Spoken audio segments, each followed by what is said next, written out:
Alors qu'elle n'avait que 15 ans, Vanessa se tenait déjà en équilibre précaire sur une ligne de crête vertigineuse, à cet endroit précis où la candeur de l'adolescence se fracasse contre la brutalité d'un univers adulte qui ne fait aucun prisonnier. La notoriété l'avait percutée avec la violence d'un orage tropical, l'arrachant sans sommation à la légèreté des récréations pour la jeter en pâture dans l'arène aveuglante des projecteurs. Désormais, les studios froids devenaient son unique refuge, les ingénieurs du son, une famille de substitution, et ses sourires, une armure de verre qu'elle enfilait chaque matin avec difficulté. Le monde exigeait d'elle le flegme et la solidité d'une icône aguerrie, alors même que ses épaules frêles tremblaient encore sous le poids écrasant des jugements publics. Tiraillée entre une soif viscérale de liberté et la panique de cette surexposition médiatique, elle cherchait éperdument une main ferme à laquelle se raccrocher. C'est au cœur de ce tourbillon incessant, où chaque journée semblait lui dérober un fragment supplémentaire de son insouciance, que la quête d'un sanctuaire est devenue une question de survie mentale. Elle ne cherchait pas une forteresse de pierre, mais une âme capable de décrypter la solitude de l'idole, avant même de comprendre la femme en devenir. Le temps s'écoulait désormais avec la régularité anxiogène d'un métronome devenu fou. Vanessa ne vivait plus qu'en mode défensif, esquivant les assauts d'une gloire trop vaste pour être digérée si vite. Avec une lucidité effrayante pour son âge, elle scannait les adultes qui gravitaient autour d'elle, des gestes trop familiers, des compliments empoisonnés, la traitant comme une action en bourse plutôt que comme une jeune fille. À cet âge charnière, où tout se vit dans l'extrême, elle goûtait à l'amertume cachée derrière le succès, réalisant que les paillettes ne sont que de la poussière brillante. Une nostalgie poignante des années lycée l'envahissait parfois. Elle pleurait la douceur perdue de l'anonymat. Sous son masque d'icône nationale, chaque apparition publique se transformait en exfiltration tactique. La société disséquait ses silences, comme s'il s'agissait d'aveux criminels. On sommait une adolescente de dégager l'aura d'une femme fatale, alors qu'elle flottait encore dans un costume existentiel bien trop large pour elle. Son cœur en déroute cherchait désespérément un point d'ancrage, quelqu'un qui aurait l'audace de regarder au-delà du vernis marketing. C'est au creux de cette immense fragilité que l'amour a fini par percer tenace et inattendu, comme une fleur sauvage, fendant le béton armé. Vanessa comprit très vite qu'aimer sous le feu des projecteurs ne tiendrait pas du conte de fées, mais relèverait du combat. L'arrivée de Florent dans sa vie fut une déflagration muette qui réaligna tout son monde. Alors qu'elle naviguait à vue dans un océan infesté de requins, elle identifia en lui le capitaine insubmersible qui lui manquait. Avec ses 11 années de plus, il affichait l'assurance tranquille de ceux qui ont déjà tout vu et tout vécu. Leur première rencontre dans l'intimité feutrée d'une loge ne fut pas une scène de théâtre passionnel, mais la reconnaissance immédiate et instinctive de deux âmes faites du même bois. Florent occupait l'espace avec une puissance vitale qui tranchait radicalement avec le désir de transparence de Vanessa. Ce décalage d'âge, loin d'être un obstacle, apparaissait alors comme l'architecture indispensable à leur équilibre. Il apportait la charpente, elle offrait la lumière. Florent connaissait les rouages impitoyables de ce show business que Vanessa subissait comme une torture. Il s'imposa naturellement comme son interprète face à la langue barbare de la célébrité, apaisant une à une ses terreurs nocturnes. Leur histoire se tissa dans les silences et les non-dits, une main pressée furtivement, un regard entendu au milieu de la cohue. Vanessa devint dépendante de cette présence, comme d'une bonbonne d'oxygène. C'était une alliance sacrée, avant d'être une romance, même si une dissonance imperceptible commençait déjà à vibrer. Leurs univers respectifs ne tournaient pas sur la même orbite. Florent, blindé de certitude, avançait parfois à une allure que Vanessa ne pouvait suivre. En se blottissant dans ses bras, elle s'inscrivait sans le savoir à une école de la vie qui allait la métamorphoser bien plus profondément que ne l'avait fait la gloire. Mais l'intimité, une fois happée par les objectifs voraces des paparazzis, perd instantanément sa pureté originelle.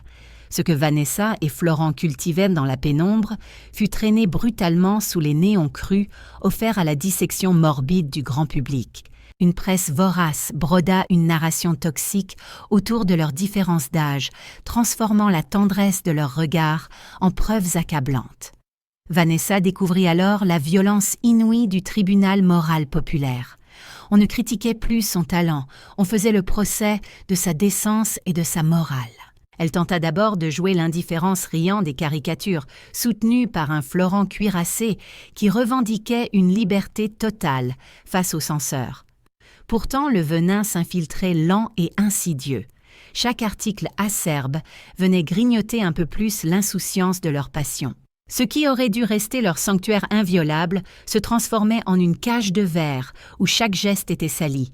Le public lui refusait le droit à l'erreur et autant exigeant d'une jeune fille de 16 ans la sagesse d'une matriarche.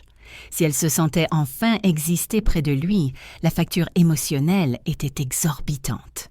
L'univers de Florent était fait de batailles déjà remportées. Il imposait un rythme de marche forcé. Il possédait les codes pour esquiver les uppercuts médiatiques là où elle les recevait de plein fouet, sur une peau encore trop fine et à vif. Cependant, les véritables fissures, celles qui sont fatales, vinrent de l'intérieur même du couple. L'équilibre miraculeux des premiers temps se mua en un décalage douloureux. Vanessa, en pleine mutation, aspirait à repousser les frontières étroites que l'industrie avait tracées pour elle. Florent, de son côté, oscillait entre des éclairs de génie créatif et des abîmes de doutes sombres.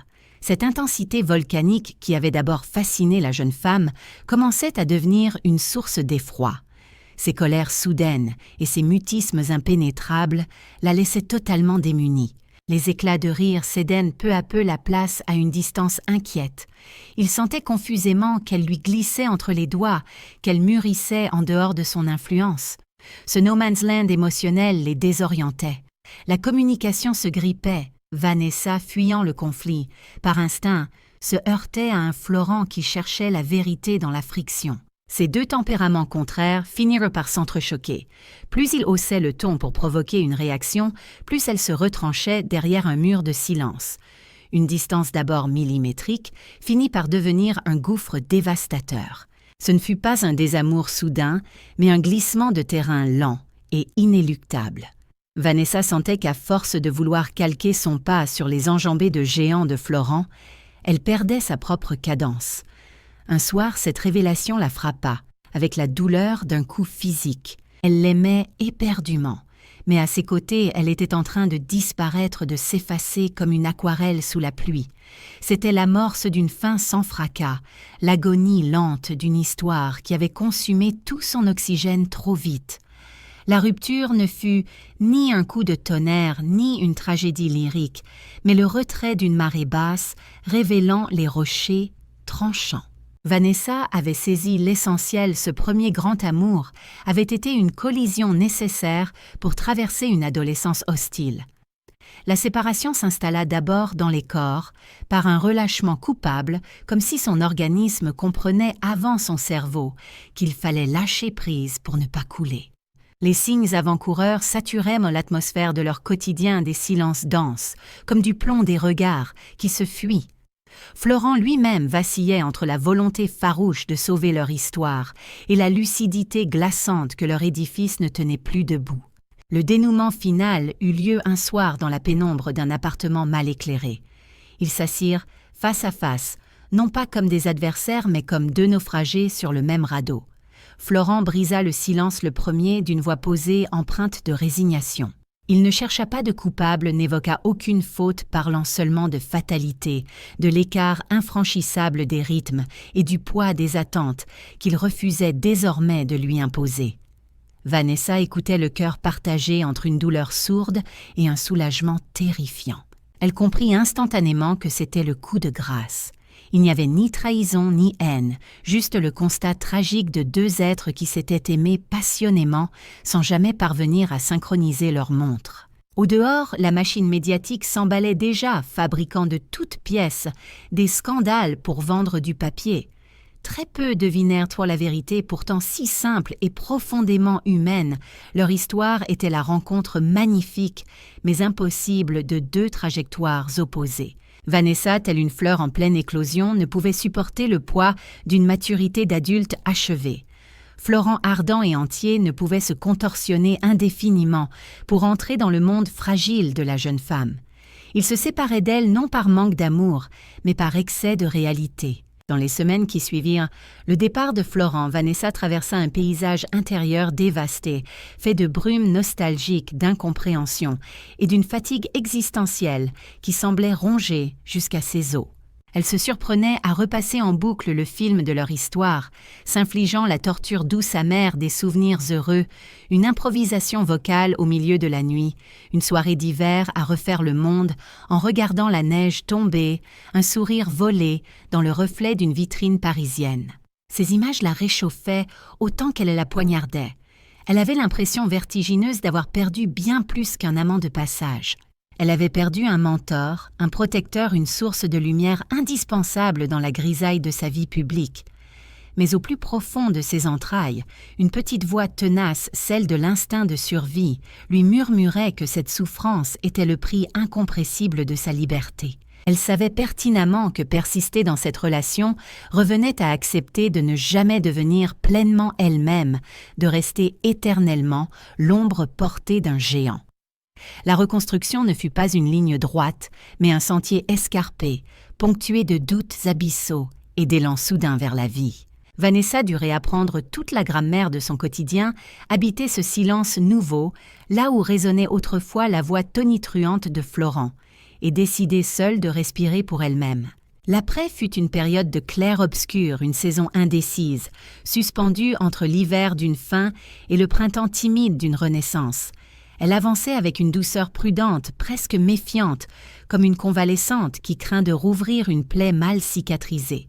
Si la rupture n'avait pas été brutale dans les faits, elle avait laissé sa sensibilité à vif, transformant sa peau en une membrane trop fine que la moindre émotion venait écorcher.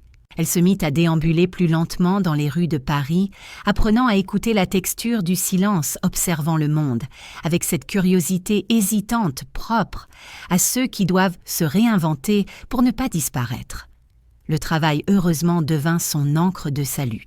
En s'enfermant dans les studios d'enregistrement, entourée d'instruments qu'elle apprivoisait désormais comme des compagnons fidèles et non plus comme des outils de torture, elle finit par se redécouvrir. Sa voix changea, se fit plus posée, plus grave, lestée d'une gravité nouvelle qui n'appartenait qu'à elle. Chaque note qui s'échappait de ses lèvres, chaque rime jetée fiévreusement sur le papier au cœur de la nuit, marquait la naissance d'une icône métamorphosée, une femme décidée à briser le carcan de l'enfant star qui l'avait trop longtemps étouffée. L'époque où elle devait se contorsionner pour entrer dans le costume étriqué d'une idole pour adolescents était révolue, tout comme la nécessité de vivre une passion démesurée qui ne lui appartenait plus vraiment. Elle réalisa que le studio d'enregistrement devenait son sanctuaire, un laboratoire intime où la douleur brute se transmutait en or musical, tandis qu'à l'extérieur, la machine médiatique continuait de broyer de l'humain, s'inquiétant faussement de son silence radio. Les mauvaises langues la disaient finie, terrassée par le chagrin. Ils n'avaient pas compris que ce retrait n'était pas une déroute, mais une chrysalide nécessaire. Vanessa ne sombrait pas. Elle s'élevait puisant dans les vestiges de sa rupture avec Florent, une puissance insoupçonnée. Elle avait aimé avec une sincérité désarmante sans calcul et avait encaissé les coups sans amertume. C'est cette alliance rare, cette candeur blindée d'une nouvelle lucidité qui allait devenir sa marque de fabrique indélébile. Une armure invisible s'était forgée autour de son cœur solide comme du diamant. Une nouvelle philosophie s'imposait, son jardin secret n'était pas une attraction touristique pour tabloïds, mais un trésor sacré à défendre bec et ongles. Elle est devenue maîtresse dans l'art de l'esquive élégante, répondant aux interviews sans jamais livrer le fond de sa pensée, offrant son sourire en façade, tout en gardant les clés de son intimité bien au chaud, hors de portée des curieux. Elle a compris que le silence est le luxe ultime des vraies stars. Loin du vacarme des rumeurs et des projections du public, elle a repris le stylo pour écrire dans l'ombre le scénario de sa propre existence. Les rares témoins de cette période évoquent une présence magnétique, une sérénité presque surnaturelle qui irradiait d'elle, prouvant que le brouhaha extérieur n'avait plus de prise. L'amour, autrefois source de danger, redevenait doucement une horizon possible. Pourtant, elle savait pertinemment que la prochaine histoire n'aurait rien à voir. Fini les flammes destructrices et la quête du sauveur providentiel. Elle aspirait désormais à une symphonie plus douce, faite d'équilibre et de liberté partagée. La petite fille perdue avait laissé place à une adulte consciente de sa valeur. Certes, elle avait traversé l'enfer, mais elle en revenait purifiée, avec une connaissance aiguë de ses frontières et la ferme intention de ne plus jamais se laisser envahir. Avec le recul des années plus tard, elle ne regarderait plus cette séparation comme un désastre, mais comme la première pierre de son édifice personnel, l'acte fondateur de son indépendance. C'est paradoxalement grâce à Florent et à la fin de leur idylle qu'elle a intégré une vérité absolue. Aucun amour, aussi grand soit-il, ne vaut que l'on sacrifie sa propre croissance. La liberté intérieure est la seule étoile à suivre. La saga romantique entre Vanessa et Florent dépasse le simple commérage de magazine pour devenir une véritable leçon de vie sur l'émancipation. Elle nous rappelle brutalement que les sentiments ne suffisent pas toujours à combler les fossés générationnels. Il arrive que deux âmes se croisent pour s'épauler un instant comme deux tuteurs avant de devoir se détacher inéluctablement pour permettre à l'autre de s'épanouir pleinement vers le soleil. Si Florent a été un bouclier indispensable face à la violence du show business, ce rempart menaçait de se transformer en prison dorée. Cette histoire souligne l'importance vitale de conquérir son autonomie affective pour ne dépendre de personne. Pour devenir l'artiste complète qu'elle est aujourd'hui, Vanessa devait impérativement sortir de l'ombre de son Pygmalion. La leçon est claire, rompre n'est pas échouer. C'est souvent l'étape cruciale pour renaître de ses cendres. La souffrance du deuil amoureux est le tarif à régler pour gagner sa liberté. Finalement, leur parcours nous prouve que l'estime et la bienveillance peuvent survivre même quand la passion s'est éteinte.